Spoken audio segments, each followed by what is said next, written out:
ये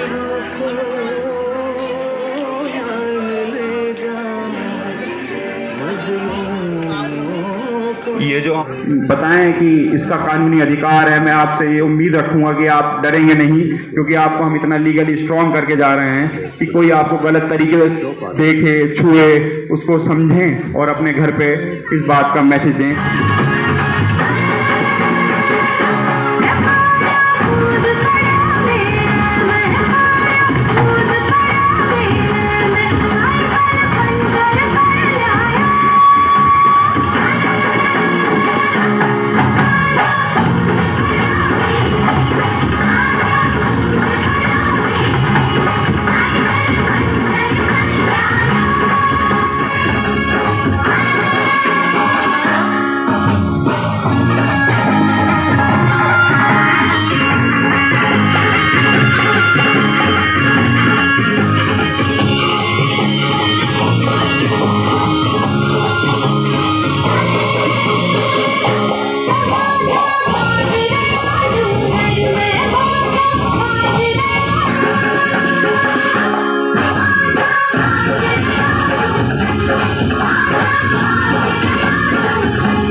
बिना किसी देरी के साथ मैं अब learned member secretary of DSLSA के सर श्रीमान कवनजीत अरोड़ा को इनवाइट करना चाहूँगा कि वो आपको एड्रेस करें, 2 शब्द बोलें। Thank you brother. प्यारे बच्चों, आप लोगों के बीच में आके मुझे बहुत अच्छा लग रहा है। और जब ये कठपुतली का खेल जो चल रहा था और आप सब लोग कितने ध्यान से कितना एंजॉय करके देख रहे थे, तो और ज़्यादा अच्छा लग रहा था। तो आपसे पूछा कि ये कहानी किसकी थी? कहानी थी राजू की। राजू की कहानी थी ना। और ऐसा पहले भी नाटक में भी बताया, कठपुतली डांस में भी बताया कि वो राजू की कहानी है, वो किसी के साथ भी हो सकती है। हो सकती है ना, किसी के साथ भी। राजू के चाचा ने उसको परेशान किया। कोई भी व्यक्ति अगर आपको कहीं भी अगर परेशान करता है, आपको लगता है कि वो गलत कर रहा है आपके साथ, तो जरूरी क्या हो जाता है? क्या चीज ज्यादा जरूरी थी? आपने देखा जब ये शुरू किया कठपुतली का खेल, तो राजू कितना खुश था। क्या गाना गा रहा था वो? नन्ना मुन्ना राई हूँ गा रहा था ना, देश का सिपाही हूँ। और जब उसके साथ गलत हुआ तो उसका मन ही नहीं लग रहा था, वो स्कूल भी नहीं जा पा रहा था, घर भी नहीं जा पा रहा था। ऐसा होता है ना, अगर कुछ हमारे साथ गलत हो जाता है तो जब तक हम उसको ठीक नहीं करते हैं तब तक परेशानी किसको रहती है? हम सबको परेशानी रहती है, नहीं रहती है ना। तो इसलिए ये बहुत जरूरी है कि हमारे साथ जो भी गलत हो रहा है हम उसको ठीक कर दें। और आपकी मदद करने के लिए, वो जो गलत हो रहा है उसको ठीक करने के लिए हम आपके बीच में यहाँ पे आए हैं। ठीक है, हमारा एक ऑफिस, हमारा एक लीगल सर्विस क्लिनिक जो है वो अनिल जी के सहयोग से यहाँ पे खुला है।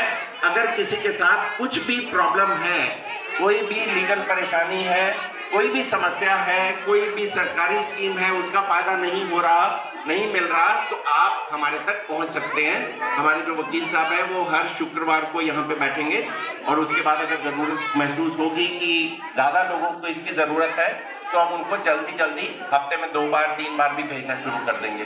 तो ज़रूरत इस बात की है कि जो कुछ आपके साथ गलत हो रहा है उसके लिए आप आवाज़ उठाएं। जब तक आप आवाज़ नहीं उठाएंगे, जब तक आप अपनी आवाज़, अपनी प्रॉब्लम हम तक नहीं पहुंचाएंगे, हम उसकी मदद आपकी नहीं कर पाएंगे, उसका सोल्यूशन नहीं ढूंढ पाएंगे आपके लिए। तो ज़रूरी आपके लिए, हम अगर आप तक आए हैं, आपके दरवाजे तक आए हैं, तो आपसे सिर्फ यही गुजारिश है कि ये जो सुविधा है जो आप लोगों के बीच में आज हमने शुरुआत की है उसका भरपूर फायदा आप लोग उठाएं। अगर आप फायदा नहीं उठाएंगे तो उसका कोई औचित्य नहीं रह जाएगा, कोई मकसद नहीं रह जाएगा।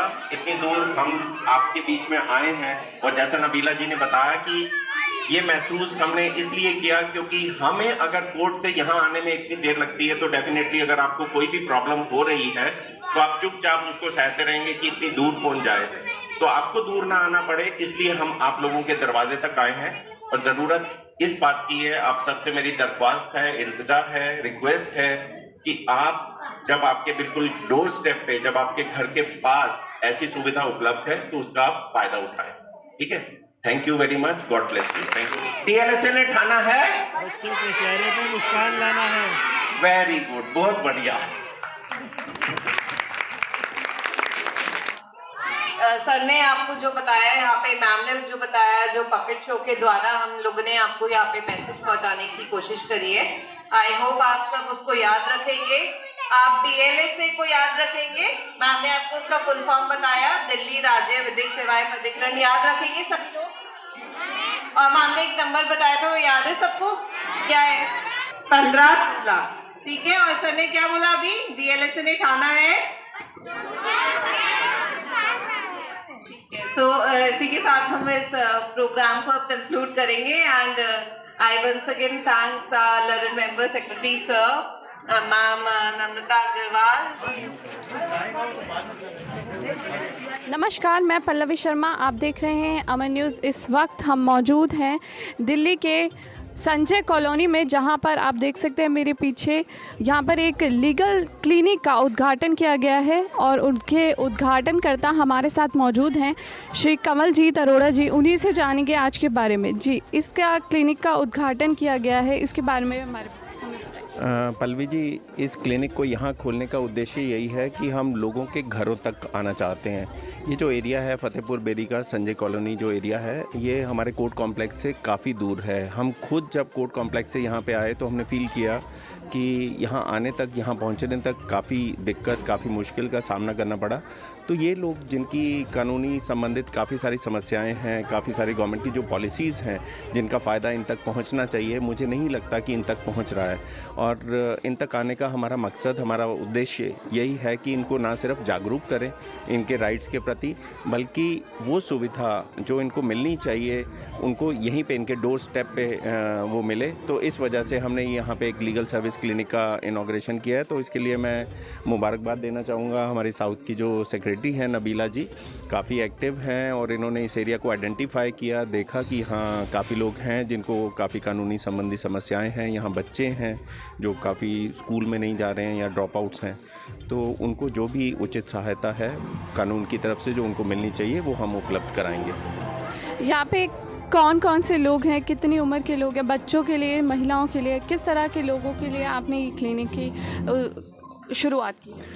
देखिए, यहाँ की पॉपुलेशन मैंने यहाँ आके पता किया तो पता लगा कि इस आसपास के एरिया में अराउंड 60,000 लोग रहते हैं, जिनमें बच्चे भी हैं, महिलाएं भी हैं, सीनियर सिटीजन्स भी हैं। तो सभी जो अलग अलग कैटेगरी के जो लोग हैं, चाहे वो बच्चे हैं उनकी अलग समस्याएं हैं, विमेन हैं तो डोमेस्टिक वायलेंस के केसेस हैं, इसके अलावा यहाँ सड़कें नहीं हैं। तो जो मिनिमम बेसिक रिक्वायरमेंट्स हैं जो होनी चाहिए, सीनियर सिटीजन्स की अलग समस्याएँ हैं, तो उन्हीं सारी समस्याओं को एड्रेस करने के लिए, उनको केटर करने के लिए और जो भी उचित उनको कानूनी सहायता जिस तरह से भी दिलवाई जा सके वो हम दिलवाने का प्रयास करेंगे। किस तरह की इससे आप लोग कानूनी सहायता इन लोगों तक पहुंचा रहे हैं? देखिए, ये जो लीगल सर्विस क्लिनिक आज हमने स्टार्ट किया, इसमें हर फ्राइडे को हमारे जो पैनल लॉयर हैं वो यहाँ पे सुबह से आके शाम तक बैठेंगे और उसके बाद हम ये देखेंगे इसको, क्योंकि ये इनॉग्रल आज हुआ है, हम ये देखेंगे कि कितना फुटफॉल है, कितने लोग यहाँ पे विज़िट करते हैं। और अगर ऐसा लगेगा कि काफ़ी ज़्यादा लोगों को कानूनी संबंधी समस्याएं हैं तो हम इस फ्रीक्वेंसी को इंक्रीज़ कर देंगे, हफ्ते में 2 बार या 3 बार, और अकॉर्डिंगली उसको मैनेज करेंगे। और अगर जो हमारे वकील साहब यहाँ पे हैं, अगर सिर्फ उनको किसी कोई समस्या है, उसकी सिर्फ उनको समाधान यहीं पे चाहिए, सिर्फ सलाह चाहिए, तो वो तो यहीं पे दे दी जाएगी। और अगर कोई कोर्ट में केस दाखिल करना है तो उनको बताया जाएगा कि कोर्ट में वो आ सकते हैं, वहाँ से आपको अपना हमारा पैनल लॉयर भी मिलेगा और जो भी केस फाइल करना है वो फाइल हो जाएगा। इसके अलावा यहाँ काफ़ी सारे मैंने देखा कि लेबरर्स वगैरह रहते हैं जो कंस्ट्रक्शन वर्कर का काम करते हैं, और ये अनिल जी हैं जिनकी जगह पे इन्होंने हमें ये जगह प्रोवाइड की जहाँ ये लीगल सर्विस क्लिनिक शुरुआत की। तो इन्होंने मुझे बताया कि काफ़ी जो कंस्ट्रक्शन वर्कर्स हैं वो रजिस्टर्ड नहीं हैं, तो उनको हम रजिस्टर भी करवाएंगे, तो वो कैंप भी लगाएंगे। तो इस तरीके की जो भी इनकी समस्याएं हैं उनकी सोल्यूशन करने का हम कोशिश करेंगे। वन लास्ट क्वेश्चन सर, 1 नवंबर का आपका प्रोग्राम है, उसके बारे में थोड़ा बताइए। देखिए, एक प्रोग्राम हमने ये जो pan India awareness, legal awareness campaign हमने स्टार्ट किया था, जो नालसा की तरफ से हमें डायरेक्शन थी, ये 2 अक्टूबर से स्टार्ट किया और 14 नवंबर तक चलेगा। तो इसी के जो सेकंड फेज़ है उसकी शुरुआत हम 1 नवंबर से करेंगे। तो 1 नवंबर में दिल्ली में जितने भी डिस्ट्रिक्ट्स हैं उन सारे डिस्ट्रिक्ट्स को we will be providing separate colours, जो कलर्स रिप्रेजेंट करेंगे different sections of the society, और उनको हम एक टॉर्च ऑफ जस्टिस देंगे हर डिस्ट्रिक्ट को, और वो torch of justice they will carry in their respective districts जहाँ भी वो प्रोग्राम्स करेंगे। और उसके बाद 14th को all of them they will culminate at one place, जो भी हम आइडेंटिफाई कर रहे हैं, जहाँ पे हम एक बड़ी सेरेमनी करेंगे, और उससे ये कहेंगे that is not the conclusion, that is just the beginning, we will carry the march of justice forward. हम आपको कैसा लगा यहाँ पर आकर? बच्चों के बीच में पपेट शो भी दिखाया गया, आपने क्या फील किया? मुझे बहुत अच्छा लगा यहाँ आके बच्चों के बीच में, जैसे बच्चे खुश हो रहे थे। पपेट शो जो हमने दिखाया गुड टच बैड टच का, उसकी स्टोरी इतने ध्यान से सुन रहे थे, और जो भी डांस प्रोग्राम हुआ तो बच्चे उसको काफ़ी इन्जॉय कर रहे थे। तो बच्चों के चेहरे पे वही मुस्कुराहट देख के बहुत अच्छा फील हुआ, और लगा कि हाँ, शायद इस छोटे से एफर्ट से हम इन बच्चों की ज़िंदगी में थोड़ा सा बदलाव ला सकें, इनकी ज़िंदगी थोड़ी और आसान बना सकें, और यही उद्देश्य था यहाँ पे आने का हमारा। आपने इस जगह को कैसे ढूंढा? मैं सर ने बताया कि आप ही ने इस जगह के बारे में उन्हें बताया, किस तरह से आप ढूंढ पाए? जी, हमारा पैन इंडिया अवेयरनेस कैंपेन चल रहा है, नालसा द्वारा ये कैंपेन है जो हमें 2 अक्टूबर से 14 नवंबर तक सारे अपने डिस्ट्रिक्ट्स में जितने भी विलेजेस हैं, स्लम एरियाज़ हैं, वहाँ जाके लीगल अवेयरनेस प्रोग्राम्स ऑर्गेनाइज करने हैं। 12 अक्टूबर को DLSA ने यहाँ पे सीफार के साथ मिलकर एक अवेयरनेस कैंप ऑर्गेनाइज़ किया था, यहीं पे इसी स्कूल में। जब हम उस अवेयरनेस कैंप के इनॉग्रेशन के लिए आए थे, तब हमें बताया गया, यहाँ पे जो रहने वाले लोग हैं, जो यहाँ पे जो आशालता ट्रस्ट है उनके जो फाउंडर हैं, उन्होंने बताया कि ये ऐसी जगह है जहाँ पे लोगों को लीगल अवेयरनेस की बहुत ज़रूरत है। आप देख सकती हैं, जब आप यहाँ पे आई होंगी, ये एक कच्ची कॉलोनी है, यहाँ पे कोई ऐसे परमानेंट गवर्नमेंट स्ट्रक्चर्स भी मुझे नहीं दिखाई दिए, पर तो इसीलिए मुझे लगा कि यहाँ पर लोगों को DLSA साउथ के ऑफ़िस में पहुँचने में बहुत ज़्यादा परेशानी होगी। साकेत कोर्ट में हमारा ऑफ़िस है जो यहाँ से करीब 1-1.5 घंटा दूर है। इसीलिए हमने जो यहाँ पे स्कूल के फाउंडर हैं उनके साथ मिलके उन्होंने हमें ये जगह प्रोवाइड करी लीगल सर्विस क्लिनिक खोलने के लिए, ताकि DLSA साउथ खुद उन तक पहुँच सके। अगर वो लोगों को पहुँचने में परेशानी है तो हमारा एक ही उद्देश्य था कि हम यहाँ पे उनके पास पहुँच के और उनको ये सुविधा प्राप्त करवा सकें। आपके एरिया में इस तरह के और कितने क्लिनिक अभी खुल चुके हैं और खुलने बाकी हैं? पहले से ही साउथ डिस्ट्रिक्ट में और भी बहुत सारी जगह पे लीगल सर्विस क्लिनिक्स चल रही हैं, पर अब क्योंकि हमने ये इस कैंपेन के द्वारा ऐसे बहुत सारी जगह विज़िट करी है जहाँ पे अब हमें लगता है कि शायद लीगल सर्विस क्लिनिक्स की ज़रूरत है, तो DLSA साउथ आगे भी ऐसी बहुत सारी जगह को आइडेंटिफाई करके लीगल सर्विस क्लिनिक खोलती रहेगी। इस वक्त हमारे साथ हैं इस स्कूल के फाउंडर, इस जगह को जो उजागर करने वाले हैं, वो हमारे साथ अनिल जी मौजूद हैं। सर, आप इस जगह को अच्छी तरह से जानते हैं, क्या परेशानियां हैं यहाँ पर लोगों की, आप वो हमें बताइए। मैं 2008 में यहाँ आया था, और उस टाइम पे ये जगह जो थी बिल्कुल जंगल था, और बहुत ही, जिसने कहना चाहिए, काली पन्नियों में लोग यहाँ रहा करते थे। किसी भी एनजीओ का, किसी भी संस्था का काम सिर्फ ये होता है कि वो एक मीडिएटर होती है, एक माध्यम होती है। और यहाँ पे काफ़ी चीज़ों की फैसिलिटी है, अगर नहीं है तो मैं नहीं समझता कि यहाँ पे लीगल का यहाँ पे कोई प्रोविज़न नहीं था। और इसके लिए सबसे पहले तो मैं सीफार का थैंक्स कहना चाहूँगा कि जिनके ज़रिए हमें DSLA के साथ काम करने का ये मौका मिला है। ये हमारे लिए बहुत बड़ी प्रिविलेज की बात है इन लोगों के लिए, क्योंकि यहाँ पर लीगल्स को लेकर के कोई अवेयरनेस नहीं है और इतनी प्रॉब्लम्स ये लोग फेस करते हैं छोटी छोटी चीज़ों को लेकर के। जैसा कि मैम ने कहा कि हमें वहाँ से यहाँ आने में बहुत दिक्कत है, तो आप सोचिए कि यहाँ के लोगों को वहाँ जाने में, क्योंकि मैक्सिमम जो है यहाँ लेबर क्लास है, 300, 350, 400 रुपये में डिगिंग करके ये लोग अपना गुजारा चलाते हैं। तो ऐसे लोगों के बीच में आकर के काम करना मैं समझता हूँ कि एक चैलेंज भी है और एक बहुत बड़ी अवेयरनेस भी है। गवर्नमेंट के पास बहुत अच्छी पॉलिसीज़ हैं और उनके पास काफ़ी स्कीम्स होती हैं, लेकिन सबसे बड़ी बात है वो इन तक पहुँच नहीं पाती हैं। तो एक बहुत अच्छी पहल है इसके कि ये लोग यहाँ पे आए हैं और इन लोगों के बीच में काम कर रहे हैं, मैं ये समझता हूँ।